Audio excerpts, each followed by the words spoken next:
j'ai voulu faire un tirage de tarot pour un peu voilà, repartir sur de bonnes bases. Et j'ai fait un tirage de tarot sur le thème de ma carrière, de manière générale. Donc j'ai trouvé un tirage de tarot sur Pinterest, c'est là où je les trouve. De manière générale, il y a plein de setup, je sais pas comment on dit. Il y a plein d'images un peu comme ça, où on peut s'inspirer pour placer nos cartes. Et là j'en ai trouvé une sur la direction de notre carrière. Donc je me suis dit, c'est nickel pour moi. Donc voilà, j'ai fait mon tirage. Et c'était tellement pertinent. C'est incroyable. Alors ce tarot, c'est celui-là. C'est le tarot divinatoire pour les débutants de Juliette Sherman-Burke. Et il fonctionne très bien avec moi. De toute façon, les tarots, c'est une question de feeling. Faut pas prendre n'importe lequel, faut prendre un tarot qui vraiment... voilà, quand tu le vois, tu ressens un truc un peu, je sais pas comment dire. Et moi, c'est le tarot dans le magasin. Je sais pas, comme il y avait écrit pour les débutants et tout, je me suis dit, il est fait pour moi. Je l'ai acheté il y a... je sais pas, il y a 2 ans, je crois que c'était en 2019. Donc ouais, ça fait pas mal de temps que je l'ai. Quelle est l'étape suivante, en gros, que je dois prendre dans ma carrière? Je galère trop à traduire. Pour cette question, j'ai eu 7 cartes. Le 8 de coupe. Et il faut savoir que le 8 de coupe, c'est ma carte préférée, et c'est une carte que j'ai quasiment tout le temps. Je dirais que dans 90% de mes tirages, elle apparaît. C'est ma carte, je sais pas pourquoi. Déjà, je la trouve très belle, et c'est également une carte qui signifie le fait de laisser le passé derrière soi, et d'avancer sur un tout autre chemin. Et en gros, c'est une carte, c'est vrai que quand tu la vois, le dessin est triste, et c'est une carte un peu de tristesse parce que voilà, t'as fait des choses, t'as eu beaucoup d'expériences que tu dois laisser passer, mais c'est quand même une carte heureuse, c'est une carte un peu de renaissance, tu vois, on se reconstruit. Et ce qui me fait rire, c'est que la question c'est, en gros, quelle est l'étape suivante dans ma carrière? Et là, cette carte me dit, alors l'étape suivante dans ta carrière, c'est de prendre un tout autre chemin et de laisser le chemin que t'as fait derrière toi. Et du coup, je suis en mode, par rapport à ma carrière, qu'est-ce que ça veut dire? Est-ce que je dois laisser tomber les métiers du livre? Ou est-ce que je dois laisser tomber une partie des métiers du livre, notamment l'édition? Parce que c'est vrai que ça, c'est un truc qui me tournait un peu dans la tête. Ou ouais, est-ce que je laisse tomber carrément tous les métiers du livre et que je pars faire une toute autre carrière qui n'a rien à voir? Je sais pas trop encore ce que ça veut dire, mais j'ai l'impression que ça veut dire qu'il y a des choses que j'espérais faire dans ma carrière avant, et bien ces choses-là, je dois les laisser de côté et je dois avancer sur un tout autre chemin. Donc déjà, c'est à la fois très intriguant, très flippant et très, très cool. Je précise bien sûr, ce qu'il faut savoir avec le tarot, c'est que pour moi, en fait, le tarot, c'est une manière de mettre les choses à plat et de te donner un regard objectif sur ta situation. Moi, c'est comme ça que je le prends. Après, moi, je crois beaucoup aux signes de l'univers et tout, donc j'aime me dire que le tarot, c'est ça aussi. Mais j'ai fait des tirages de tarot avec des gens très, très cartésiens. Et à chaque fois, c'était des tirages très pertinents et qui répondaient à leurs problématiques. Et après, bien sûr, chacun a ses croyances, mais si vous êtes quelqu'un voilà, d'assez qui ne croit pas aux choses ésotériques, tout ça, bien sûr, faut pas vous dire que c'est de la magie ou quoi que ce soit. Et le tarot n'est pas là pour prédire un avenir. Il va pas vous dire, bah là, dans 2 jours, tu vas acheter du pain. Le tarot, c'est pas là pour ça, c'est plus pour te donner des directions et pour te faire parler aussi. Quand tu vois une carte, tu y penses, tu l'analyses, t'en parles, et du coup ça te permet des fois de débloquer certaines situations. Ensuite, nous avons la dernière carte, la 5e, quelque chose que je dois faire pour... je sais pas comment traduire ce mot, jumpstart, c'est quand tu donnes un peu un coup d'électrochoc à ta carrière, quand vraiment là ta carrière elle va avancer sur les chapeaux de roue. Donc quelque chose que je dois faire pour vraiment que ma carrière décolle un peu.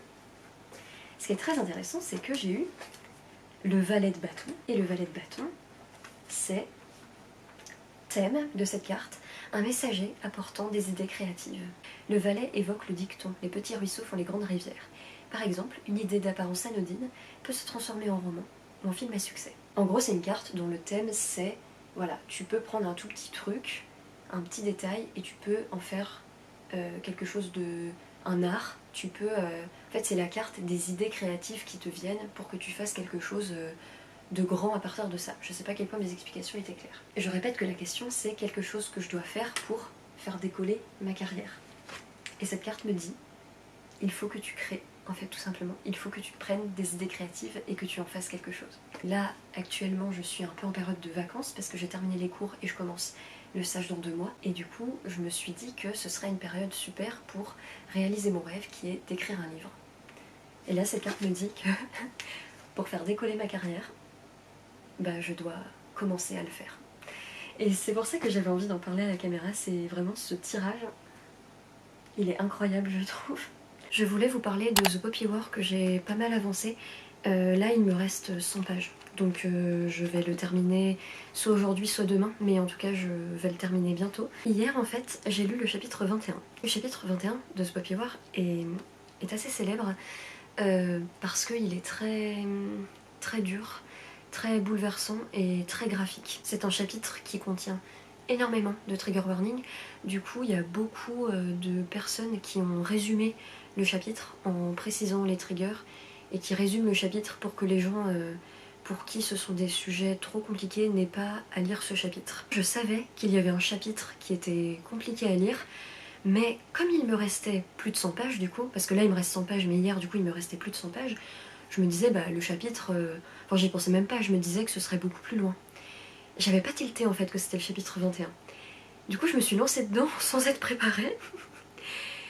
Et ça a été très dur, ça a été très dur. Je me doutais quand même que on arrivait sur quelque chose de dur, mais je pensais pas autant. Je vais pas vous spoiler, mais en gros ce chapitre parle d'une ville après qu'elle ait été dévastée par la guerre. Donc dans ce chapitre il y a beaucoup de descriptions de cadavres et de cadavres mutilés et qui ont été torturés. Et aussi il retrouve des survivants qui racontent les choses qu'ils ont vues, et notamment des soldats qui ont été cruels et qui ont fait des choses abominables. Et il y a aussi tout un passage avec une jeune fille qui a survécu parce qu'elle était dans une... En fait, ils mettent que c'est une maison de relaxation. En gros, c'est une maison avec des femmes où les soldats allaient. Voilà, et elle a survécu parce que... En fait, c'est dit dans le livre qu'elle a survécu grâce à son corps de femme. Voilà. Et elle raconte aussi les choses qui se sont passées dans cette maison. Voilà, je vous ai fait un très gros résumé. Donc je pense que vous pouvez vous douter à quel point c'est un chapitre assez compliqué. Et hier je l'ai lu, il était tard en plus, il était peut-être 1h du matin. Je sais plus, j'étais en train de le lire et à un moment j'ai pleuré mais toute seule. Genre, c'est vraiment ça... des larmes se sont mises à couler mais toute seule.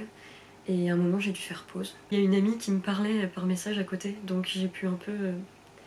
En plus elle me parlait d'autres choses, elle savait même pas que je disais ça. Parler ça m'a un peu... Voilà, je me suis dit bon, allez on essaye de penser à autre chose, même si je pouvais pas vraiment. Ce qui rend le chapitre d'autant plus dur, c'est de savoir que l'autrice, R.F. Kuang, s'est inspirée des guerres sino-japonaises pour son roman. En fait, ce roman est un... C'est pas une métaphore, mais en gros c'est ce que je disais dans mon précédent vlog. Elle a transposé la véritable histoire de ce qui s'est passé pour son monde de fantasy. Et en plus, je crois qu'elle a fait une thèse aussi un peu sur ces guerres, je suis pas sûre, mais je crois avoir lu ça. Donc vraiment, elle s'est beaucoup renseignée, elle sait des choses. Donc en fait, je me dis que ce qu'elle raconte là, c'est des choses qui se sont probablement passées dans la vraie vie, durant ces guerres sino-japonaises. Ce sont des événements qui ont eu lieu dans les années 30, et de ce que j'ai lu, c'est vraiment cruel ce qui se passait. Et du coup, je pense que R.F. Kuang, ce qu'elle raconte, c'est des choses réelles en fait. Et en se renseignant, elle a vu que ces choses s'étaient passées et du coup, elle l'a transposé dans son roman. Ce qui m'a touchée dans ce chapitre et ce qui m'a beaucoup plu, c'est que, en fait, dans plein de romans et même de fantasy, tu sens que les auteurs, ils abusent un peu sur la violence pour choquer le lecteur, tu vois. Mais là, R.F. Kuang, elle avait une manière de l'écrire. Je trouve que tu sens qu'elle écrit ça pour te montrer la réalité de la guerre. Et elle en fait pas des caisses pour montrer, pour choquer le lecteur. Tu sens qu'elle a écrit ça dans le but de dire voilà la guerre, ce que c'est réellement. Voilà ce que ces gens ont fait d'horrible dans la réalité. Voilà ce que c'est la guerre. Et c'est pas quelque chose à héroïser. Et il y a une phrase de Rin à un moment qui dit... alors je vais vous faire la traduction en français, donc du coup ça rend moins bien forcément en français. Elle dit la guerre ne détermine pas qui a raison ou qui a tort dans un conflit. La guerre détermine seulement ceux qui restent et ceux qui survivent. Je suis contente de m'informer sur ce qui s'est passé et de lire des choses comme ça qui me font prendre conscience des choses qui ont pu se passer. Mais d'un autre côté, voilà, c'était très dur à lire et très bouleversant et ouais, je suis un peu marquée par ce chapitre. Donc si vous vous lancez dans ce livre, il faut vraiment avoir ça en tête. Et le chapitre 21 Il y a beaucoup de résumés sur internet. Si jamais vous dites que ça peut être trop dur, il y a des résumés qui sont assez précis, mais sans rentrer dans les détails, parce que voilà, c'est des choses qui sont très dures à lire. D'ailleurs, je me suis décidée à prendre l'audiobook de The Poppy War. Là, j'ai un abonnement sur Scribd, parce qu'en fait, je me suis rendu compte que j'arrive pas à être concentrée sur mes lectures. Mon cerveau, il divague trop, j'arrive pas à être concentrée. Et du coup, j'avais envie d'essayer les audiobooks. J'avais envie d'essayer ça depuis longtemps. Et je me suis dit, peut-être que si je lis le livre papier en même temps que j'écoute l'audiobook, peut-être que j'arriverai à être plus concentrée. Et hier, du coup, j'ai lu tout ce chapitre dont je vous ai parlé et quelques chapitres avant, avec l'audiobook en même temps que je lisais. Et en fait, je me suis rendu compte que je lisais beaucoup plus vite comme ça, j'arrivais à être beaucoup plus concentrée. Donc je pense que je vais continuer à faire ça. Sauf que si pour chaque livre, il faut que je m'achète le livre plus l'audiobook, ça va me revenir à très cher. Donc je sais pas trop comment faire. Je pense que je vais prendre des audiobooks des livres qui sont assez gros. Mais si je lis des livres de 200 pages, tu vois, je vais pas m'embêter à prendre l'audiobook. Je sais pas encore comment je vais gérer. Mais en tout cas, l'audiobook de The Poppy War, il est vraiment trop bien. C'est narré par Emily Woozeller et elle est trop bien. Elle a une manière de narrer qui est vraiment... Tu sens qu'elle est à fond dans l'histoire et elle fait des voix pas trop ridicules pour les personnages, elle fait vraiment des bonnes voix. J'aime vraiment beaucoup l'audiobook et je suis contente parce que ça me permet de lire plus vite. Donc ouais, là je pense que je vais pas... Je pense pas que je vais quand même lire les 100 pages aujourd'hui. Mais je pense que demain, je pense que je le terminerai demain. Je pense que je vais me faire 50 pages aujourd'hui et 50 pages demain. Donc je vous en dirai plus une fois que je l'aurai terminé. Je vous dirai mon avis final.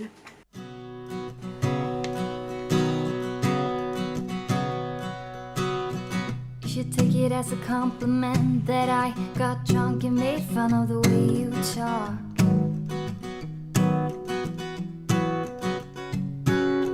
You should think about the consequence of your magnetic field being a little too strong. And I got a boyfriend, he's older than us. He's in the club doing I don't know what, but you're so cool. Vous avez vu mon beau t-shirt? Ça représente mon féminisme et ma sororité.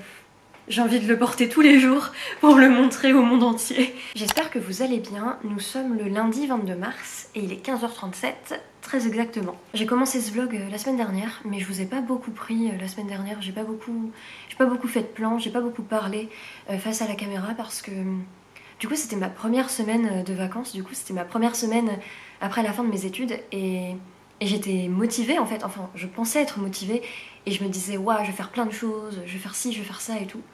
Et en fait j'ai cette impression d'avoir rien fait. Quand je pense à mes journées, je me dis mais en fait qu'est-ce que j'ai fait quoi. Après j'ai eu un rendez-vous avec la dame de mon stage et tout, donc tu vois j'ai pas envie de me dire que j'ai rien fait. Mais c'est un peu l'impression que j'ai. Du coup vu que c'est ma première semaine de vacances, je pensais vraiment que je me sentirais très heureuse, que je me sentirais très épanouie. Et en fait j'étais juste stressée et un peu angoissée et des fois j'avais juste envie de rien faire en fait. Des fois j'avais vraiment aucune envie de faire quelque chose quoi. J'avais juste envie de rester allongée et de rien faire. Et je trouve que c'est important de parler de ça aussi parce que voilà, tout le culte de la productivité, c'est vrai que c'est des choses qui me prennent un peu la tête parce que j'ai envie d'être productive dans ma vie, il y a des choses que j'ai envie de faire et tout. Mais je trouve que c'est important aussi de montrer que des fois en fait on a juste envie de rester allongée. Je pense surtout que c'est un contre-coup, tu vois. J'ai vraiment mal vécu mes études et tu vois, j'attendais que ça pour être épanouie. Mais en fait, mon corps, il est en mode, oula, tu pourras être épanouie après, mais pour l'instant, on va se reposer. Je pense que c'est ça qui s'est un peu passé la semaine dernière. Mais là, cette année... Oui, mais plus précisément cette semaine. Voilà, je me suis prévu des choses, mais pas non plus des choses vraiment incommensurables et tout, voilà. Et surtout, faut pas que je me culpabilise dès que je prends du temps pour moi, etc. Donc je vais essayer de faire un petit peu plus de plans cette semaine, on verra ce que ça donne. Alors, tout d'abord, je sais ce qui vous intéresse, je vais vous parler de mes lectures. J'ai terminé The Poppy War, quand c'est que je l'ai terminé ? Vendredi, je crois que on est lundi, je l'ai terminé vendredi. J'ai été très fan de la première moitié, c'est ce que je vous disais d'ailleurs dans les clips de mon vlog d'avant. Je vous disais que dès le début j'étais happée par l'histoire, que j'étais vraiment immergée dans l'univers et j'étais à fond dedans. Et ça jusqu'à la moitié du livre, j'étais vraiment à fond dedans. Le début de la deuxième moitié, je saurais pas dire un nombre précis de pages, peut-être 100, peut-être que 50, tu vois, j'en sais rien. Mais en tout cas, la première partie de la deuxième moitié, je dirais, j'étais un peu moins à fond dedans. Je me suis pas ennuyée, mais j'ai trouvé qu'il y avait une longueur. Mais tu vois, je pourrais pas expliquer vraiment. C'est ça qui est bizarre, c'est que des fois dans des livres et des films, t'as l'impression qu'il y a des longueurs, mais en même temps, si on me disait, bah voilà, quelle scène tu enlèverais, tu saurais pas dire quelle scène parce que tout est important en fait. Et là, dans ce livre, c'est ça. Mais j'ai quand même ressenti un peu une longueur et en fait, je sentais que j'étais moins dedans. Mais ça, je pense que c'est très personnel et aussi, j'ai mis du temps à le lire. Je crois que j'ai mis 2 semaines à le lire. Donc forcément, je pense que mon cerveau, au bout d'un moment, il était là, genre bon, ça fait quand même un petit moment que tu le lis. Tu vois, c'est possible que ce soit ça. Et après, le dernier quart du livre, il n'y a même pas de mots pour expliquer. J'ai lu quelque chose d'assez unique. Le dernier quart du livre est absolument incroyable et atrocement bouleversant. Je vous disais dit dans un clip précédent qu'il y a un chapitre, le chapitre 21, qui est très très difficile à lire. Il y a beaucoup de trigger warning. J'ai pas du tout envie de vous spoiler ce livre, ce n'est pas du tout mon but, mais quand il y a des trigger warnings, c'est important de le dire. Donc dans ce chapitre 21, il y a des gros trigger warnings de tout ce qui concerne la guerre et la violence. Tout ce qui concerne la guerre et la violence sont dans ce chapitre. Donc ça fait beaucoup de choses à encaisser. Donc mort, torture, viol... Voilà, toutes les pires choses imaginables figurent dans ce chapitre. Et après, il y a aussi un trigger warning pour... après, il y a des expérimentations sur des êtres humains. Je sais pas si c'est le bon terme, mais quand voilà, des gens dans un hôpital font des choses sur des êtres vivants. Voilà, il y a un trigger warning de ça aussi dans ce livre. Donc ce qui est hyper perturbant, c'est que ce livre, cette saga, je la conseille. Après voilà, j'ai pas encore lu les 2 tomes. Mais en tout cas, ce livre, La guerre du pavot, en français, je le conseille vraiment énormément. Mais soyez prévenus que c'est vraiment très violent. Et moi, tu vois, je le savais que le livre était violent et je me disais, oh, ça va, j'ai lu le Trône de Fer. Enfin, je me disais pas, ça va, tu vois, je suis pas non plus... voilà. Mais je me disais, bon, j'ai lu le Trône de Fer où il y a quand même des passages très violents, donc ça peut le faire, je peux survivre. Le Trône de Fer à côté, ça va, tu vois, alors qu'il se passe des trucs quand même... voilà. Mais ce livre, c'est vraiment...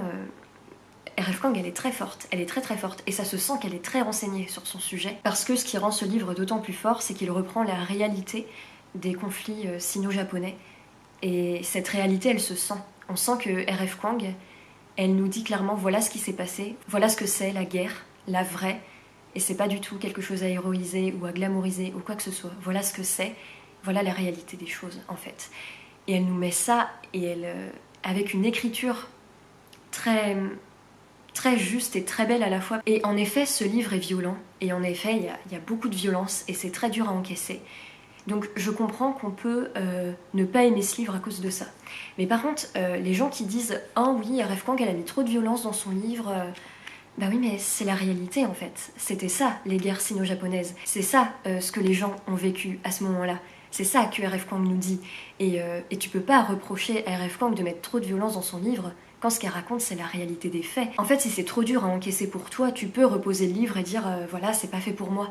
Mais le reprocher, c'est vraiment, je trouve, un peu un manque de respect envers l'histoire de la Chine, en fait, et des personnes qui ont vécu ça, je trouve. Parce que ces guerres... on en a, enfin moi j'en avais pas entendu parler, je connaissais mais vite fait quoi. Et c'est les guerres comme ça, on n'en parle jamais en cours. On nous parle de certaines guerres, mais il y en a tellement, des génocides, il y en a, on n'en a jamais entendu parler. Et c'est pour ça que ce livre, j'ai envie de le conseiller, parce qu'il parle d'une guerre dont on n'entend jamais parler. Et vraiment, moi, on m'en a jamais parlé en cours, ou alors on en a parlé, mais très vite fait, parce que je ne me souviens pas en avoir entendu parler. Et du coup, je suis contente d'avoir lu ça. Alors, contente... voilà, est-ce que je suis contente d'avoir lu des choses aussi horribles? Non, mais vous voyez ce que je veux dire. Mais voilà, c'est pour ça que je conseille ce livre et que je trouve ça bien de le lire et que, voilà, je suis contente de m'être décidée à le lire parce que c'est bien de mettre ces choses-là en avant, de mettre ces guerres dont on entend si peu parler en avant. Et c'est violent, et c'est cru, et ça fait mal, et moi j'ai pleuré, et ça m'a dévastée, mais c'est important de savoir ces choses-là. Et après, je dis pas ça en mode faut pas vous l'infliger si vraiment ça vous trigger et que ça vous fait du mal, c'est pas ça que je dis. Hein. Parce que voilà, dans la vie, faut pas non plus se faire du mal. Mais si vous vous sentez prêt et si vous voulez en savoir plus sur les conflits sino-japonais, Dans ce cas-là, je vous conseille ce livre, et parce que c'est de la fantaisie, donc forcément, R.F. Kuang, elle a inventé des noms de pays, etc. Mais clairement, on voit de quoi elle parle. C'est clair comme de l'eau de roche. Ce que je pourrais reprocher à ce livre, et encore, c'est même pas un reproche en fait, c'est à la fois une qualité et un défaut, c'est que ce livre va très vite. Dans ce seul tome, il y a 5 ans qui passent. Et c'est très original parce que, je crois que je le disais dans mon vlog précédent, souvent les livres de fantaisie, c'est un livre égale une année. Là, il y a 5 ans qui passent. Et d'un coup, en fait, il y a la guerre qui arrive, et j'étais un peu en mode, mais elle arrive un peu comme ça, d'un coup, très rapide. Mais déjà, j'ai envie de me dire, Solène, tais-toi, parce que déjà, on le sait, dès le début du roman, qu'il y a un contexte politique qui est très compliqué, donc on se doute qu'une guerre va arriver. Moi, j'ai quand même trouvé qu'elle arrivait trop vite. J'aurais aimé un peu plus encore de... Voilà, un peu plus de détails et tout.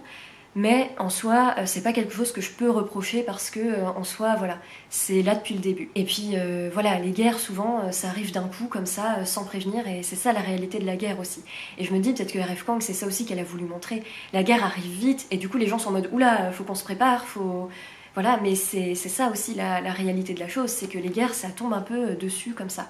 Et donc, en fait, certes, les choses vont vite dans ce roman, mais en même temps ça sert son propos en fait, et c'est pour ça que je peux pas complètement le reprocher. Moi c'est un truc qui fait que des fois j'étais un peu en mode oula ça va vite, mais c'est pas un truc, c'est pas un défaut, je vais pas dire que ça c'est un défaut du livre, parce que ça apporte quelque chose et ça sert le propos. J'avoue, je pense pas que ce soit un coup de cœur, je le ressens pas comme un coup de cœur, par contre ça a été vraiment une lecture incroyable et bouleversante pour moi, et j'ai absolument hâte de lire la suite. Et je suis un peu...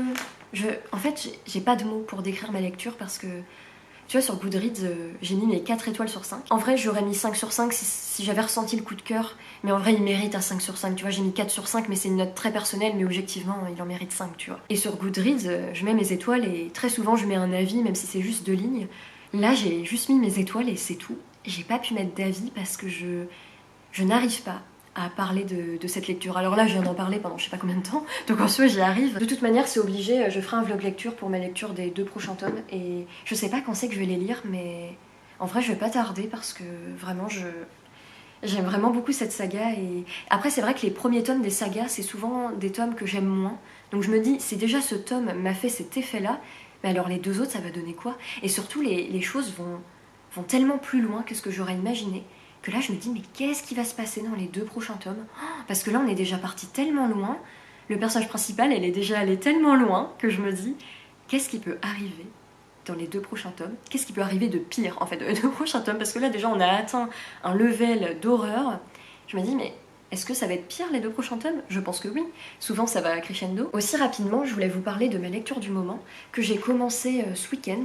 C'est Circé de Madeline Miller. C'est un livre qui fait partie de ceux que Lise m'a envoyé dans le swap d'automne qu'on a fait. Donc voilà Lise, je lis l'un des livres que tu m'as envoyé. Enfin il était temps parce que ça fait quand même plusieurs mois que tu m'as envoyé ces livres et enfin j'en lis un. Ah non, j'avais lu L'Atelier des sorciers aussi.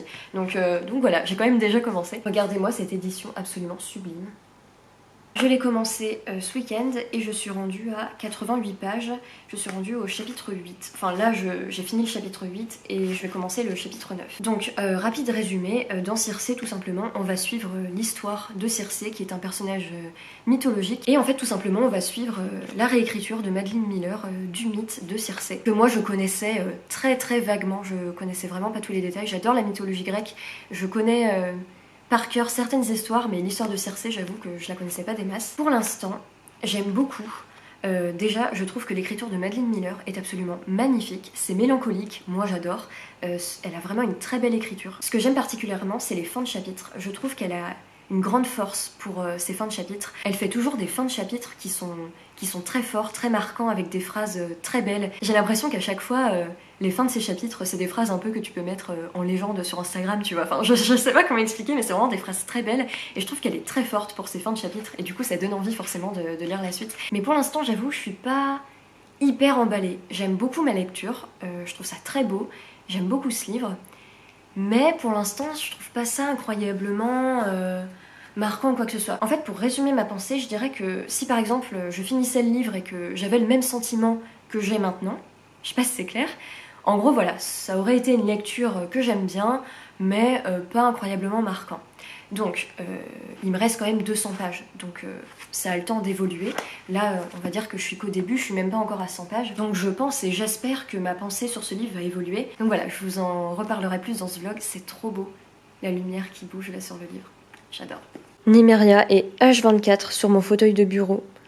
Du coup, j'ose plus m'y asseoir, elle l'adore tellement. Ah ma belette!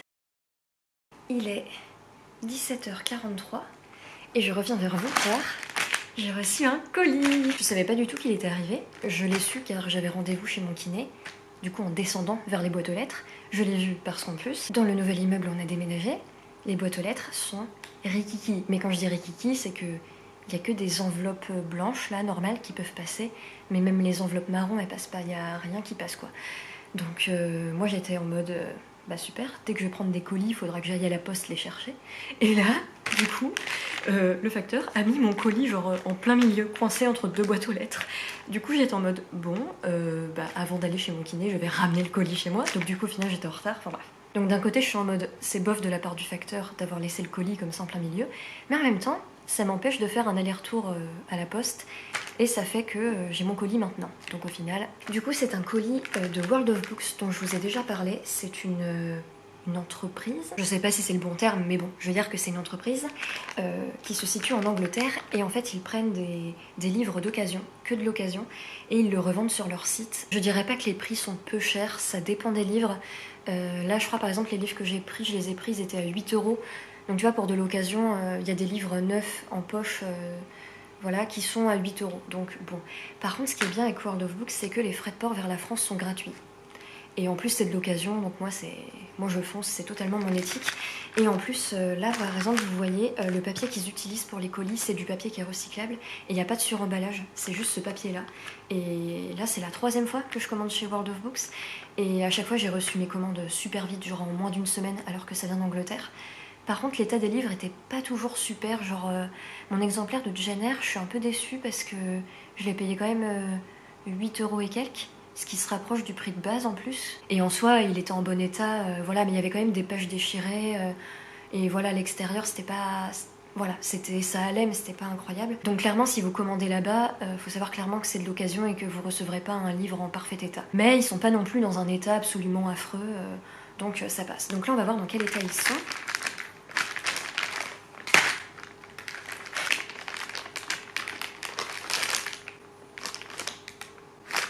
J'ai fait une tête si dubitative. Alors, bon, je vais prendre ce que je veux en premier. Donc j'ai fait une commande de 2 livres. Le premier, c'est The Binding de Bridget Collins, dont je vous ai parlé dans ma vidéo Pile à lire du printemps. Il est disponible en français sous le nom de Les livres d'Emmett Farmer. Et ça parle d'un garçon qui s'appelle Emmett et qui devient un enlivreur, je crois que c'est ça le terme. En gros, il peut prendre les souvenirs des gens et il en fait des livres. Et les gens, les souvenirs sont effacés de la mémoire de ces personnes. Et c'est des beaux livres, voilà, des beaux ouvrages. Et un jour, Emmett découvre un de ses livres qui porte son nom. Et voilà, et c'est un résumé qui m'a donné super envie. Et j'ai tout de suite eu envie de lire ce livre. Et du coup, quand je l'ai vu à 8 € et quelques sur le site, bah, je l'ai pris. Alors, son état, franchement, l'état est nickel. La couverture est super belle. Genre, je sais pas si ça se voit, mais les dorures là, elles sont brillantes avec les rayons de soleil. Franchement, le livre fait neuf, mis à part la tranche. Ça se voit qu'il a été lu parce que, je sais pas si ça se voit, mais il y a des pliures. Mais sinon, mis à part ça, le livre, vraiment, il fait super neuf. Donc, je suis super contente. Et l'intérieur, de ce que je vois, l'intérieur est nickel aussi. Donc, ah là, il y a juste un truc écrit. Il y a quelqu'un qui a fait un calcul de maths, là. Mais à part ça, il est vraiment dans un état super. Donc, je suis super contente. Je pensais pas qu'il était si gros. Il fait combien de pages? Il en fait 437 à peu près. Et le deuxième livre que j'ai commandé, oh il est magnifique. Je vous jure, ça m'a fait un truc dans le corps. Je suis trop weird. Le deuxième livre que j'ai commandé, je vous en ai aussi parlé dans ma pile à lire de printemps. C'est un livre que je veux lire depuis 1 an, je pense. C'est The Starless Sea de Erin Morgenstern et il est absolument magnifique. Alors par contre, en fait, quand j'ai ouvert le colis, du coup, c'était comme ça, et j'ai juste vu le dos. Je sais plus si c'est le dos ou la tranche là. Je dirais que c'est le dos. Et j'ai vu les traces et j'étais en mode, c'est normal ces traces? Je pense que c'est normal. Cette couverture est absolument magnifique. Et l'arrière est comme ça. Et lui aussi, comme The Binding, Il a un effet de dorure qui brille à la lumière. C'est trop... Oh, il est trop magnifique. Et là, la tranche, je savais pas du tout qu'elle était comme ça. Le dos, c'est pas la tranche. Le dos, pareil avec une dorure. Et au niveau de son état, on dirait qu'il est neuf, sincèrement. Genre même la tranche là, il n'y a pas de pliure. Il n'y a pas de pliure sur la tranche, donc soit personne ne l'a lu, soit la personne qui l'a lu a fait très attention. Alors là, pour le coup, je suis super contente parce que mes autres commandes sur World of Books, tu voyais que les livres, c'était d'occasion. C'était pas affreux, mais voilà, tu sentais que c'était pas parfait. Par contre là, enfin limite on dirait qu'ils sortent de la librairie quoi. Et là en ce moment je lis Circé, et après je compte me mettre à celui-là parce que depuis le temps que je veux le lire là, c'est pour ça que je l'ai commandé, je me suis dit attends c'est plus possible. Je n'en peux plus d'attendre. Oula. J'ai cru que j'avais lu la fin mais non c'était les remerciements. Ouh. Ah ouais, il fait presque 500 pages. Je pense que je vais le prendre en audiobook aussi comme ça. Ouais puis en plus c'est pas écrit très gros hein. C'est écrit un peu petit. Pour moi, ça c'est petit. Donc, ouais, je pense que je vais prendre le. Bon, bah, c'est moi qui vais casser le dos en fait au final. Je suis super contente.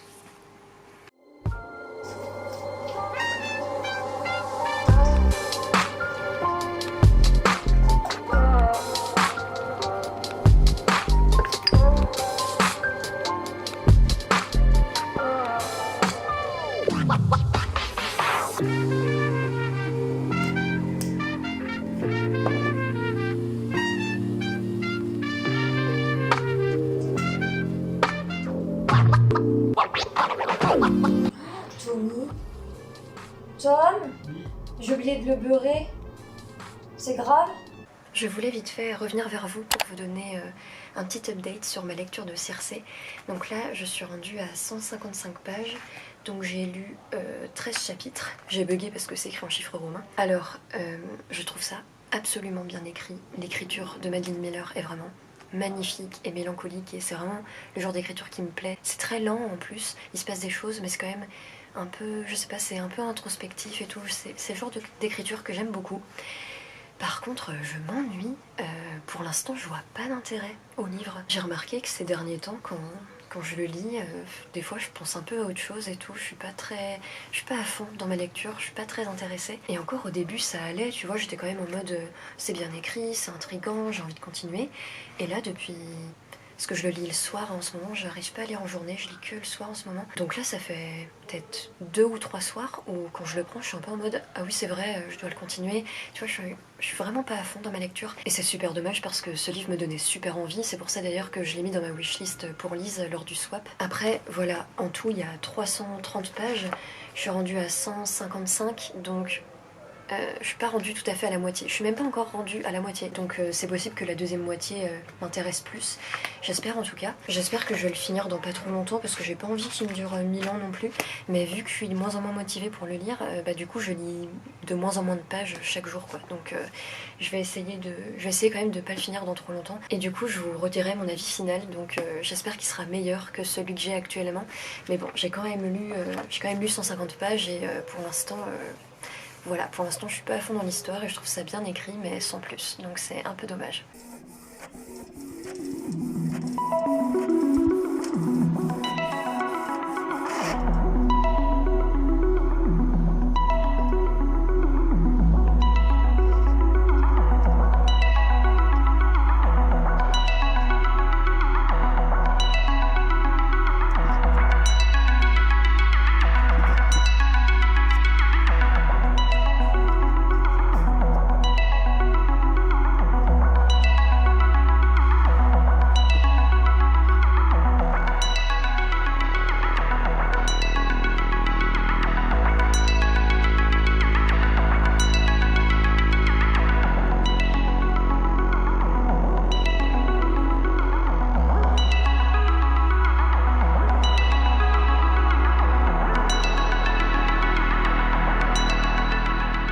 Aujourd'hui nous sommes le lundi 29 mars, j'aurais préféré terminer le vlog durant le week-end ou vendredi, mais j'avais pas terminé ma lecture en cours et je voulais absolument avoir terminé ma lecture pour terminer ce vlog. Et en plus ce week-end j'ai rendu officiellement mon appartement à Limoges, donc j'ai dû faire beaucoup de ménage pour que tout soit bien pour l'état des lieux, donc j'ai pas eu le temps de lire ni de prendre la caméra. Donc bilan de cette semaine, en vrai ça a été pas mal productif, j'ai tourné, j'ai monté, j'ai sorti 2 vidéos, j'ai sorti un haul, après ça va, c'est pas non plus un travail phénoménal. Mais par contre j'ai aussi sorti ma vidéo sur le trône de fer que je voulais faire depuis que j'ai créé ma chaîne. J'ai fait une vidéo assez générale où je présente ma saga préférée au travers de plusieurs points qui font que pour moi cette saga est incroyable et qui font que c'est une saga que je conseille.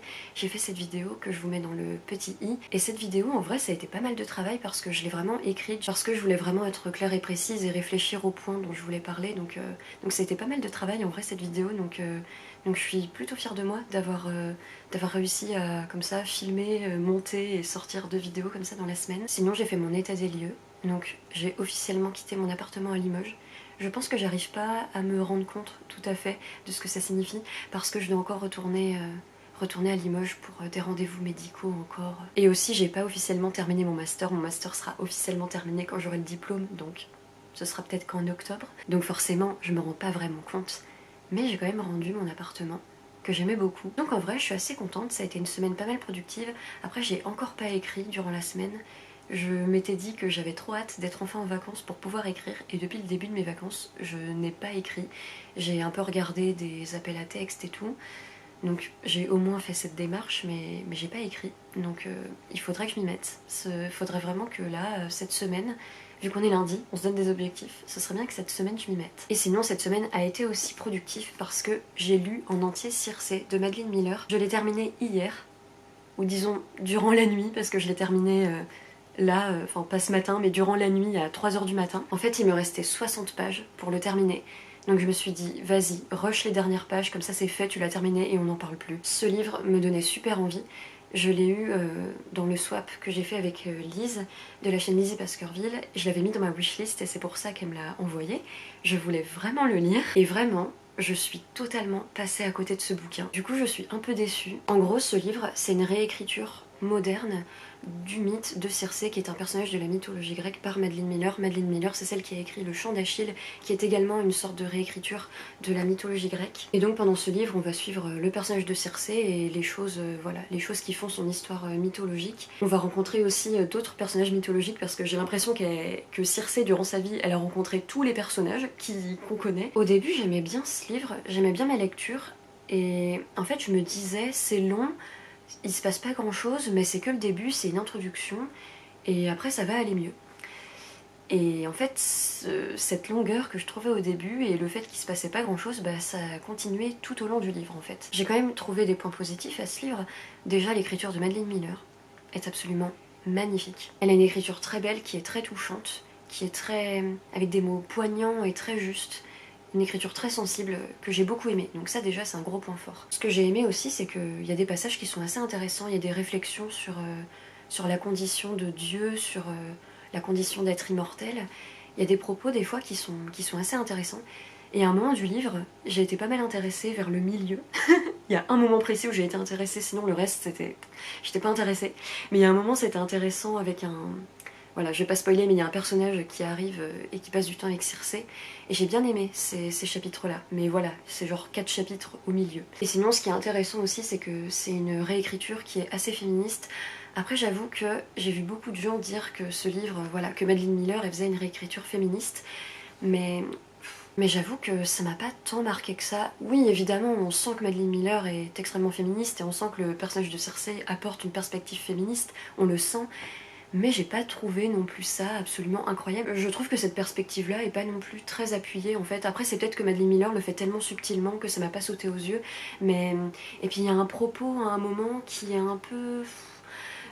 Après ce serait un spoiler de le dire, mais voilà, il y a un message à un moment qui est amené et qui peut avoir une perspective féministe, mais moi je suis un peu en mode bof. En vrai je viens de me dire que cette chose, je peux le dire, parce que c'est un trigger warning, et ça j'avoue que je comprends pas, parce que je l'ai vu dans Zéro Avis. En fait dans ce livre, il y a un trigger warning de viol. Ce livre, ça fait beaucoup de temps que j'en entends parler, ça fait beaucoup de temps que j'ai envie de le lire, et j'ai vu ce trigger warning nulle part, dans aucun avis sur Goodreads, dans rien. Et j'avoue que je comprends pas, parce que y a quand même une scène de viol, alors c'est pas détaillé pendant 4 pages, mais il y a quand même une scène de viol, une scène où vraiment il y a des hommes qui arrivent et en tant que femme voilà, qui a pu avoir peur des hommes à des moments donnés, bah ça fait quelque chose en fait. Donc j'avoue que j'étais un peu...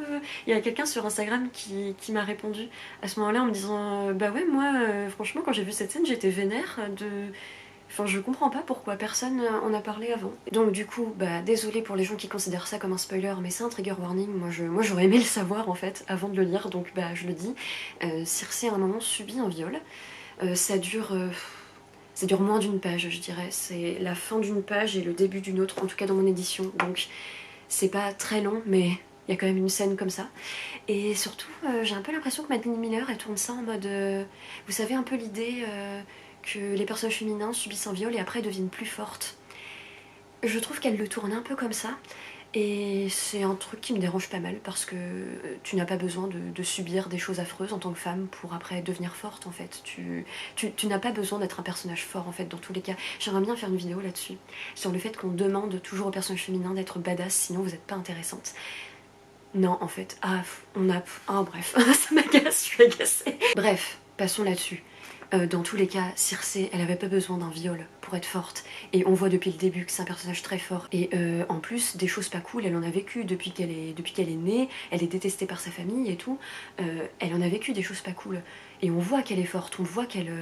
c'est quand même une femme qui découvre sa vraie nature. Et au long de l'histoire, on voit cette femme qui s'épanouit, qui s'affirme.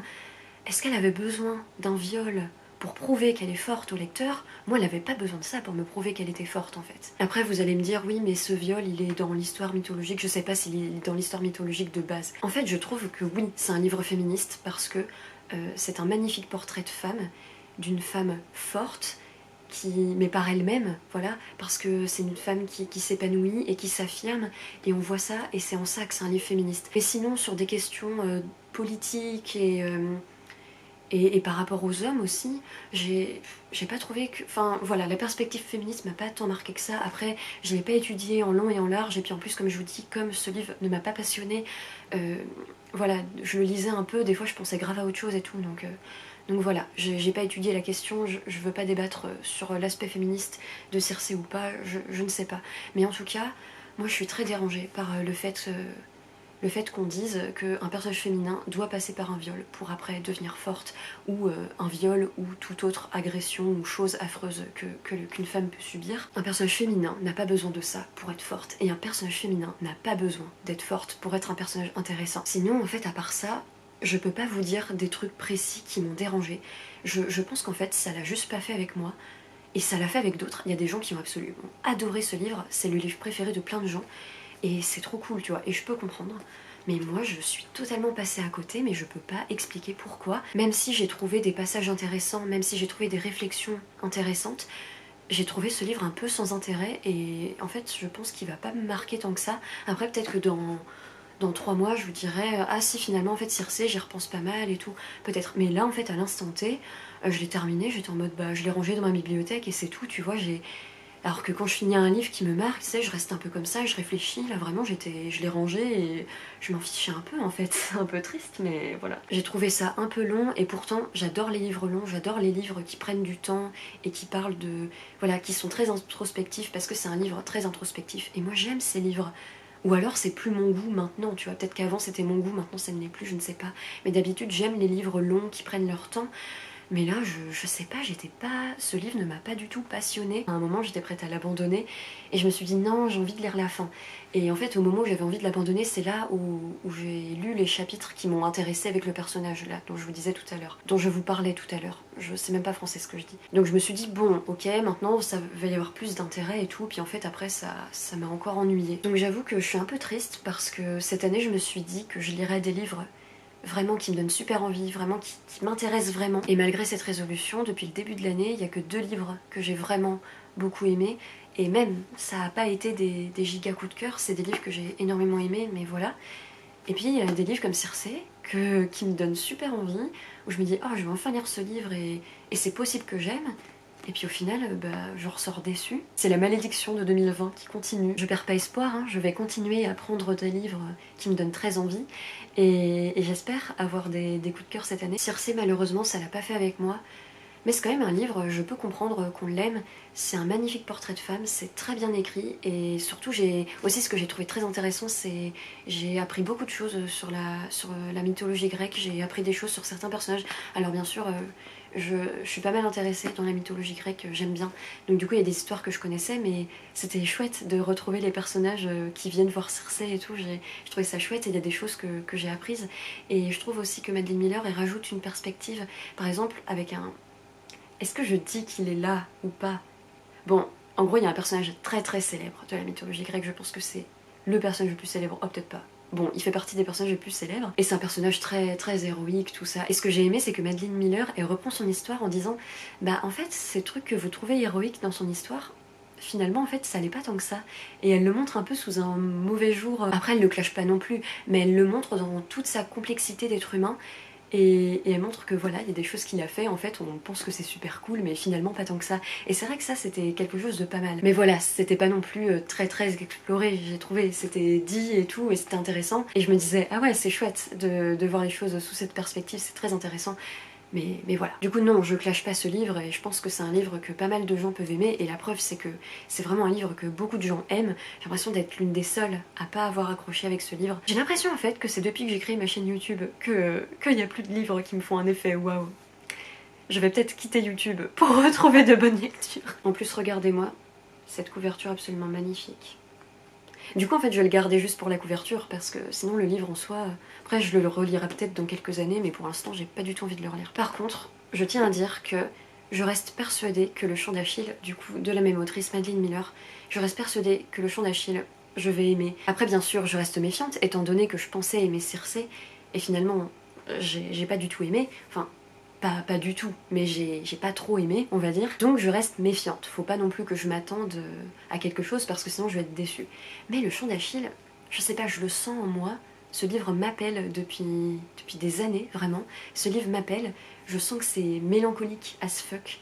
Il me donne tellement envie. C'est l'un des livres qui me donne le plus envie depuis de nombreuses années, et je sais pas pourquoi je m'y lance pas. Je pense que c'est parce que je sais que je vais pleurer. Mais là cette année c'est décidé, je vais lire Le Chant d'Achille. Je vais le lire, je sais pas, je pense que je le mettrai dans ma pile à lire de l'été. Tout ça pour dire que, ok, je n'ai pas aimé Circé, mais par contre, Madeline Miller, j'aime beaucoup sa plume, je trouve qu'elle écrit très très bien, j'aime beaucoup son écriture. Donc, voilà, j'ai envie de continuer avec cette autrice, je vais lire Le Chant d'Achille. Par contre, si Le Chant d'Achille me déçoit, voilà, à voir. Sur ces bonnes paroles, je vais terminer le vlog ici. J'espère que ce vlog vous a plu, qu'il vous a intéressé. N'hésitez pas à commenter, à me dire votre avis, si vous avez lu Circé, si ce livre vous donne envie. Voilà, n'hésitez pas à me dire tout ça. N'hésitez pas non plus à liker la vidéo, et aussi pourquoi pas vous abonner à ma chaîne, ça permettrait de la soutenir, et ça permettrait de l'aider à se développer. Voilà, en attendant, prenez soin de vous, et moi je vous dis à très bientôt dans une prochaine vidéo. Bye.